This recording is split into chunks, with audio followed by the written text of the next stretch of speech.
قسمہ پرسی کا شکار ہوں گے تو تلاش کریں گے حضرت مہدی کو، کیونکہ حضرت مہدی وہ شخصیت ہیں جن پہ تمام نیک لوگ جمع ہو جائیں گے اور وہ مسلمانوں کی میدان جنگ میں کمانڈ کریں گے، جہاد میں کمانڈ کریں گے. تو ان کو بیت اللہ میں تلاش کیا جائے گا. وہ رسول اللہ صلی اللہ علیہ وسلم کی اولاد میں ہوں گے اور لوگ ان کو پہچان لیں گے، اہل اللہ پہچان کر ان کو اپنا امیر بنائیں گے اور ان کی قیادت میں پھر لڑائی اور جہاد شروع ہوگا. اور یہ لڑائی جب دمشق میں لڑائی ہو رہی ہوگی تو دمشق میں عصر کی نماز کے وقت حضرت مہدی، میں نے جو یہ کہا کہ دمشق میں لڑائی ہو رہی ہوگی، مقصد یہ نہیں ہے کہ دمشق کوئی میدان جنگ بنا ہوا ہوگا، مقصد یہ ہے کہ وہ مجاہدین کا لشکر دمشق میں ہوگا عصر کی نماز کے وقت. لڑائی چاہے کسی اور میدان میں ہو رہی ہو، لیکن احادیث میں ہمیں دمشق کا تذکرہ ملتا ہے. تو دمشق میں حضرت شام کا تذکرہ ملتا ہے اور جو قرائن ہمیں ملتے ہیں وہ دمشق کی ایک خاص مسجد ہے. وہ مسجد حضرت مفتی تقی عثمانی صاحب اور مفتی رفیع عثمانی صاحب نے اس کو ہائی لائٹ بھی کیا، لیکن وہ یقینی نہیں ہے. یہ خوب سمجھیں، انہوں نے اس کا بھی تبصرہ کیا ہے کہ اس کے بارے میں کوئی یقین نہیں ہے. تو حضرت مہدی عصر کی نماز پڑھا رہے ہوں گے، لوگ امامت میں آپ کے پیچھے کھڑے ہوں گے، یہاں تک کہ مسجد کے مینار پر، آج بھی وہ مینار موجود ہے جس کے بارے میں غالب گمان ہے کہ یہ وہ مینار ہے جہاں حضرت عیسیٰ علیہ السلام نازل ہوں گے. غالب گمان کے درجے میں کہا جا سکتا ہے، ورنہ پھر اسی کے اڑوس پڑوس میں کوئی مسجد ہوگی. میرا اگر شام جانا ہوا تو انشاءاللہ میں ارادہ ہے کہ میں ولاگ میں اس مسجد کا بھی تذکرہ کروں گا، اس جگہ کا بھی تذکرہ کروں گا. لیکن میں پہلے یہ بات بتا دوں کہ وہ 100% یقینی نہیں ہے. ایسا نہ ہو کہ اس مسجد کے مینار پہ چڑھ کے لوگ جو ہے وہ اس کے کوئی مینار کو ہی چاٹنا شروع کر دیں تبرک کے طور پہ.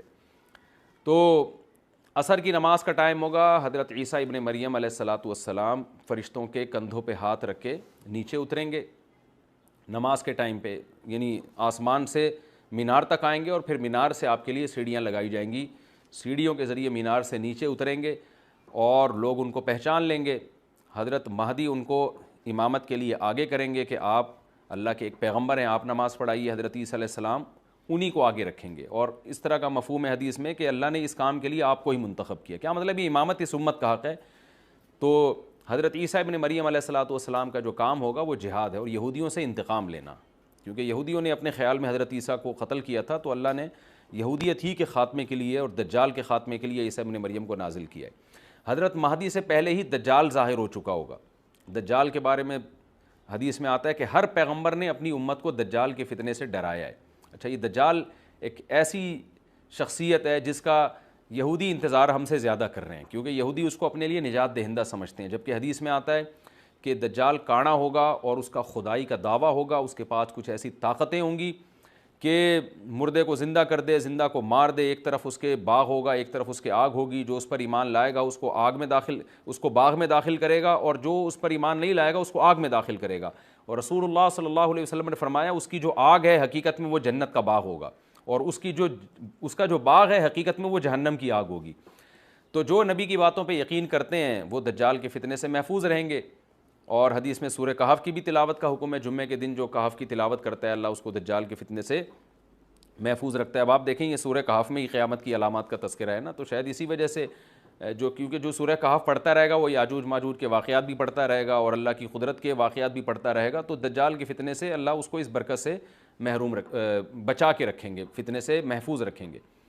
تو وہ ایسی طاقتیں دکھائے گا، بے وقوف لوگ اس پہ ایمان لے آئیں گے. حدیث میں آتا ہے کہ کانا کبھی بھی خدا نہیں ہو سکتا، نہیں اس کی تو ایک آنکھ ہوگی نہیں، لیکن بے وقوف لوگ اس کے یہ کچھ ظاہری کمالات دیکھیں گے، یہ نہیں دیکھیں گے کہ یہ تو شکل بھی اس کی اچھی نہیں ہے. یعنی خدا کم از کم جمال والا ہوتا ہے نا، یہ تو ہے بھی کانا. اور اس کے بڑا بڑا کافر بھی لکھا ہوا ہوگا واضح طور پر، جس سے پتہ چلے گا. لیکن احمق اور بیوقوف لوگ جیسے روحانی عامل کو کچھ شعبدے دیکھ کر ان پہ سے متاثر ہو جاتے ہیں نا، روحانی عاملوں کے شعبدے دیکھ کے، تو ایسے ہی دجال کے شعبدے دیکھ کے متاثر ہوں گے. تو بہت لوگوں کو، خلقت کو، بہت بڑی امت کو گمراہ کرے گا دجال. اہل اللہ کو اللہ تعالیٰ اس کے فتنے سے محفوظ رکھے گا. پھر حضرت عیسیٰ ابن مریم جب نازل ہوں گے تو وہ دجال کو قتل کریں گے. حدیث میں آتا ہے کہ نیزے کے ذریعے گھوڑے پہ بیٹھ کے قتل کریں گے. علماء نے اس حدیث کا دو مطلب بیان کیے ہیں کہ یا تو اس کا مطلب یہی ہے کہ واقعی گھوڑے پہ بیٹھیں گے، نیزہ استعمال کریں گے. زمین جو ہے وہ اتنی پہلے اس سے جنگیں ہو چکی ہوں گی کہ لوگ دوبارہ تلواروں گھوڑوں کی طرف آ جائیں گے. اس بات کا امکان ہے، ہر ملک ایٹمی طاقت بن چکا ہے. تو اگر یہ ایٹم بم سارے ملک آپس میں چلا دیں تو ہم دوبارہ گدے گھوڑوں والی زندگی پر آ جائیں گے. ٹیکنالوجی ساری تباہ و برباد ہو جائے گی، انسان کی ترقی. تو اس بات کا بھی امکان ہے کہ کوئی اس سے پہلے ہو سکتا ہے کوئی ایسی جنگ عظیم ہو کہ انسانیت دوبارہ پہاڑوں پتھروں کے دور میں آ جائے. لیکن ظاہر یہ معلوم ہوتا ہے کہ رسول اللہ صلی اللہ علیہ وسلم نے جو کلام کیا ہے، ظاہر ہے اس دور کے لحاظ سے جو لوگوں کے جہاں تک جو لوگوں کی مینٹل اپروچ ہے وہاں تک، تو نبی صلی اللہ علیہ وسلم میزائل یا اور ٹینکوں کا تذکرہ کرتے تو کیا سمجھ میں آتا؟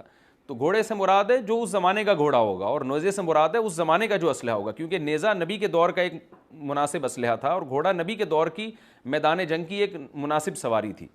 تو اس سے یہ بھی پتہ چلتا ہے کہ ہو سکتا ہے عیسیٰ ابن مریم نیزے کے بجائے کوئی کلاشنکوف کا استعمال کر لیں، تو یعنی وہ نیزہ جو ہے وہ اس کلاشنکوف کی یا جو بھی اسلحہ اس وقت حضرت عیسیٰ ابن مریم استعمال کریں گے اس کی ایک تعبیر ہے، تو اس کا بھی پورا امکان ہے۔ تو ہمیں بہرحال اتنا ایمان ہمارے لیے ضروری ہے کہ دجال کو قتل کرنے والی جو ذات ہے جو شخصیت ہے وہ عیسیٰ ابن مریم علیہ الصلاۃ والسلام ہے۔ تو حضرت عیسیٰ کے ذریعے اللہ تعالیٰ دجال کو قتل کریں گے، اور حضرت عیسیٰ کی قیادت میں زبردست جہاد ہوگا۔ حدیث میں آتا ہے کہ عیسیٰ ابن مریم اس دنیا کو امن سے بھر دیں گے، اتنا امن ہو جائے گا اور اتنی مالی فراوانی ہوگی، اتنی مالی، کیونکہ دنیا میں مال بہت ہے، ڈسٹریبیوشن صحیح نہیں ہے، جو تقسیم ہے نا مال کی وہ ظالمانہ ہے، جس کی وجہ سے غریب سے غریب تر ہے، امیر سے امیر تر ہے۔ حضرت عیسیٰ ابن مریم ایسا نظام قائم کریں گے کہ جس سے مال کی صحیح تقسیم، اور لوگ اٹھیں گے زکوٰۃ کا مستحق تلاش کریں گے اور لوگوں کو زکوٰۃ کا مستحق نظر نہیں آئے گا، غریب تلاش کرنا مشکل ہو جائے گا۔ یعنی ایک آدمی، حدیث کے مفہوم ہے کہ زکوٰۃ لے کے گھومتا رہے گا اور اس کو کوئی غریب نہیں ملے گا، اتنی مالی فراوانی ہو جائے گی۔ پھر ترمذی کی روایت میں آتا ہے کہ اللہ کی طرف سے برکتیں ایسی نازل ہوں گی کہ بڑے بڑے انار پیدا ہوں گے، بڑے بڑے انگور پیدا ہوں گے، زمین اپنی برکتیں کھول دے گی، اور حضرت عیسیٰ علیہ السلام خنزیر کو بھی دنیا سے ختم کر دیں گے، خنزیر کی نسل کو ختم کر دیا جائے گا، وَيَضَعُ الْجِزْيَةَ، اور جزیہ کا نظام ختم، اما الاسلام و اما السیف، یا تو تلوار یا اسلام، اس کے علاوہ نہیں۔ تو نبی صلی اللہ علیہ وسلم کو اللہ نے جس مقصد کے لیے دنیا میں بھیجا تھا، اس مقصد کی جو تکمیل ہے وہ عیسیٰ ابن مریم کے ذریعے۔ باقی اس میں حکمتیں کیا ہیں اس پر میرے الگ سے بیانات موجود ہیں کہ اللہ نے حضرت عیسیٰ ابن مریم کا انتخاب کیوں کیا اس کام کی تکمیل کے لیے، اسی امت میں کوئی کیوں منتخب نہیں کر لیا، یا یہ کہ پیغمبر صلی اللہ علیہ وسلم ہی کے ذریعے پوری دنیا میں اسلام کو غالب کر دیا جاتا، اس میں کیا حکمتیں ہیں، اس پر میرے الگ سے بیانات موجود ہیں۔ ابھی تو میں کوشش کرتا ہوں کہ تفسیر سے میں جو ٹو دا پوائنٹ بات ہے اس سے یہاں اس لیکچر میں نہ ہٹوں۔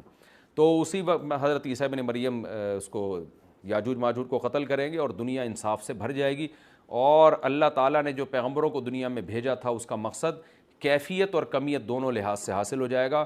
اس کے بعد پھر آہستہ آہستہ دنیا میں زوال شروع ہوگا، اور پھر جب پوری دنیا کے لوگ زوال کا شکار ہوتے ہوتے کفر کی طرف جائیں گے، گناہوں کی طرف، اور حدیث میں آتا ہے جب تک ایک شخص بھی اللہ کا نام لینے والا ہوگا اس دنیا پر قیامت نہیں آئے گی، یہاں تک کہ آخری شخص جب دنیا سے اٹھے گا جو اللہ کا نام لیا کرتا تھا، تو اس کے بعد اللہ تعالیٰ سور پھونکیں گے، جبریل کو حکم دیں گے سور پھونکنے کا، اور اس دنیا کو تباہ و برباد کر دیا جائے گا۔